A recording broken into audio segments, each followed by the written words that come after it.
అనకాపల్లి వైఎస్ఆర్సీపీ కార్యాలయంలో యువజన విభాగం ఆధ్వర్యంలో మీడియా సమావేశం ఏర్పాటు చేశారు. ఈ మీడియా సమావేశంలో పెందుర్తి మాజీ ఎమ్మెల్యే ఆదిప్రాజు, అనకాపల్లి వైసీపీ సమన్వయకర్త ములసాల భరత్ కుమార్ మాట్లాడారు.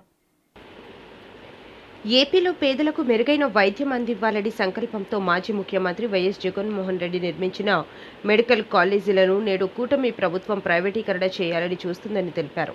అదేవిధంగా జగన్మోహన్ రెడ్డి తీసుకొచ్చిన 17 మెడికల్ కాలేజీలను చంద్రబాబు ప్రభుత్వం పార్టీలో పెద్దలకు కట్టబెట్టాలని చూస్తుందని అన్నారు.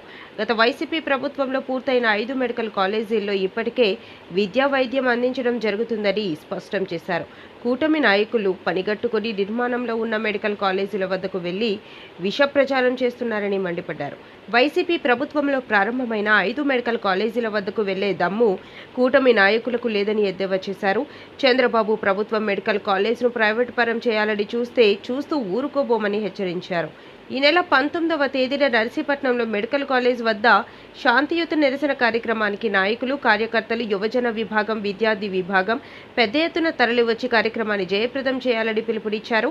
ఈ కార్యక్రమంలో దంతులూరి దిలీప్ కుమార్, అనకాపల్లి జిల్లా వైఎస్ఆర్సీపీ పట్టణ వైఎస్ఆర్సీపీ యువజన విభాగం అధ్యక్షుడు వేగి త్రినాథ్, కోరుకొండ రాఘవ, కేఎం నాయుడు, బాదపు హరికృష్ణ మరియు వైఎస్ఆర్సీపీ నాయకులు పాల్గొన్నారు. అనకాపల్లి యువజన విభాగం అధ్యక్షుడు అండి, వేగి తినదండి నా పేరు.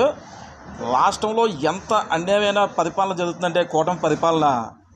వీళ్ళు వచ్చిన తర్వాత ఏం చేశారంటే ఈ సంవత్సరాల నుంచి పిల్లలకు పనిచేసే మెడికల్ కాలేజ్ 17 మెడికల్ కాలేజీలు వారిని ప్రైవేటీకరణ చేస్తారంటున్నారు. అదే కాకుండా వీళ్ళు ఏం చేశారంటే కూటమి అంటే అందరూ డబ్బు ఉండేవాళ్ళు. వీళ్ళు చేసే పని ఏంటంటే కొండలు తవ్వడం, ఇసుక మాఫియా, ఈ మాఫియా పనికి వస్తుంది. కానీ వీళ్ళు ప్రజలకు పనిచేసేది ఏమీ లేదు. వీళ్ళు సూపర్ 6 పథకాలు అంటారు. ఏ పథకం ఇచ్చినా కూడా 30%, 40% ఇచ్చి పథకాలన్నీ కంప్లీట్ అంటున్నారు. వీళ్ళు చేసిన పని ఏంటంటే దాచుకోవడం. చంద్రబాబు నాయుడుకి ఎంత అనుభవం, చంద్రబాబు నాయుడు కూడా పిల్లలకు భవిష్యత్తు పనికొచ్చేది. వీళ్ళు ముందుకు తీసుకెళ్తాను హైటెక్ సిటీ ఇవన్నీ చెప్తారు. హైటెక్ తర్వాత మొత్తం అన్నీ చెప్పిన వ్యక్తి ఈరోజు ఏపీకి రాబోతుకి ఎంత అన్యాయంగా బిహేవ్ చేస్తున్నాడంటే ఇతని గురించి ఏమనుకోవాలి. మీకు ఒకటి జనాలే మీకు బుద్ధి చెప్పిన రోజు వస్తుంది, కంపల్సరీ మీరు రాసుకోండి.